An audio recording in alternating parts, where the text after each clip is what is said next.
वित्त राज्य मंत्री पंकज चौधरी का महत्वपूर्ण बयान, ये राष्ट्रहित का बजट होगा। इस वक्त की सबसे बड़ी खबर, आम लोगों की अपेक्षाओं का बजट होगा।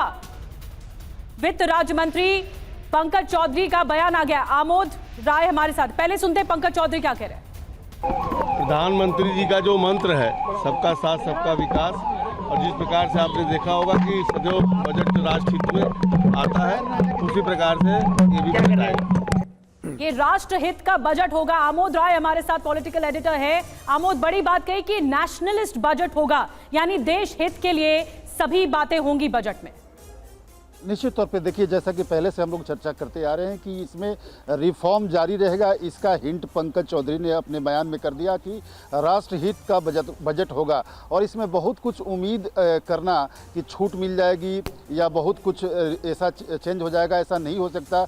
ये लोक लुभावन बजट तो बिल्कुल नहीं होगा। हाँ, ये जरूर है कि मिडिल क्लास को कुछ राहत देने की चर्चा है और उसको दिया जा सकता है। सबसे बड़ी जो बात है सरकार के सामने कि कंज्यूमर को कैसे और ज़्यादा पॉकेट में पैसा डाला जाए, और उसके लिए एक ज़रूरी ये कदम है कि जैसा कि अभी जो कंज्यूमर इंडेक्स है इंडिया का, उसका रैंकिंग गड़बड़ हुआ, उसका जो बैलेंस है वो गड़बड़ हुआ है, तो मांग को बढ़ाए रखना बाजार के लिए ये बहुत आवश्यक है। सरकार इस बात को समझती है और इसलिए थोड़ा पैसा आपके जेब में जाए, इसका व्यवस्था इधर से उधर से टैक्स स्लैब में चेंज करके इन तमाम योजनाओं के जरिए किया जा सकता है। लेकिन किसानों पर जो हम लोग चर्चा कर रहे थे, किसानों पे एक बड़ा फोकस रहने वाला है, और किसानों को जो किसान क्रेडिट कार्ड दिया जाता है, उसकी लिमिट भी बढ़ाई जा सकती है। जो बार बार सरकार पे ये आरोप लगाया जाता है कि एमएसपी को लेकर संजीदा नहीं है, तो पहली ही बैठक में मोदी अमोद, आप बड़ी बात कह रहे हैं कि लोक लुभावन बजट तो बिल्कुल नहीं होगा। प्रधानमंत्री ने कहा कि ये 5 साल की सरकार का रोडमैप होगा, और अब क्योंकि पंकज चौधरी की हम बात कर रहे हैं, उन्होंने कहा आम आदमी की अपेक्षाओं वाला बजट होगा। निधि, तो वो जिस सूबे से आते हैं वहां आम आदमी की अपेक्षाएं बहुत बढ़ गई हैं, और बीजेपी का जो प्रदर्शन वहां पर रहा है उसके बाद वो अपेक्षाएं क्या उन अपेक्षाओं के अनुरूप होगा, ये देखना होगा। लेकिन इस बीच एक बड़ी खबर आ रही है, बजट 2024 में महिलाओं को बड़ी सौगात मिल सकती है, ये जानकारी आ रही है। जरा दिखाइए वो ब्रेकिंग पीसीआर। देखिए, महिलाओं पर भी मोदी सरकार का बड़ा फोकस रहा है, और वो महिलाओं को इस बजट में बड़ी सौगात दे सकते हैं, और वो भी तब जब खुद वित्त मंत्री निर्मला सीतारमण खुद एक महिला है। देश में लागू हो सकती है लाडली बहन योजना। मध्य प्रदेश से उठी ये योजना देश में लागू हो सकती है। लखपति दीदी योजना जो इस वक्त मोदी सरकार चला रही है, उसका विस्तार हो सकता है। बजट 2024 में महिलाओं को ये सौगात मिल सकती है। लाडली बहना योजना, जिसके तहत मध्य प्रदेश में महिलाओं को सीधे उनके खाते में पैसा जाता है। अब महाराष्ट्र सरकार ने भी इसको शुरू कर दिया है, और वहां तो लाडला भाई योजना भी शुरू हो गई है। तो क्या ये योजना देश भर में किसी नए स्वरूप में आएगी? लखपति दीदी योजना का विस्तार होगा, ये देखना होगा। जरा इससे जुड़ी जानकारी दिखाइए यहाँ पीसीआर बिग वॉल पर, यह देखना बहुत अहम है।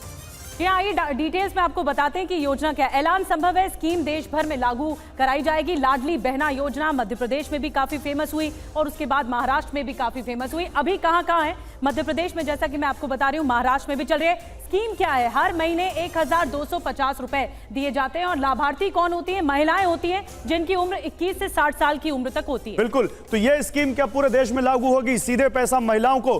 पहले मध्य प्रदेश में लागू हुई, महाराष्ट्र ने इसको फॉलो किया, अब क्या देश भर में लागू होगी ये योजना? ये देखना होगा। फायदा करोड़ों महिलाओं को, जो मतदाता हैं उनको साधेंगे, और संदेश मोदी सरकार को महिलाओं की फिक्र है, ये संदेश जा सकता है। लेकिन क्योंकि महाराष्ट्र का चुनाव, हरियाणा का चुनाव, साल डेढ़ साल बाद यूपी का चुनाव, इसको देखते हुए क्या मोदी सरकार ये योजना ला सकती है, ये इस पर बात करना पड़ेगा। विजय जी, मैं सबसे पहले आप ही के पास आता हूं। जल्दी से मुझे बताइए, क्या महिलाओं के लिए इस योजना पर आप बुलिश हैं? ऐसी योजना कोई आ सकती है?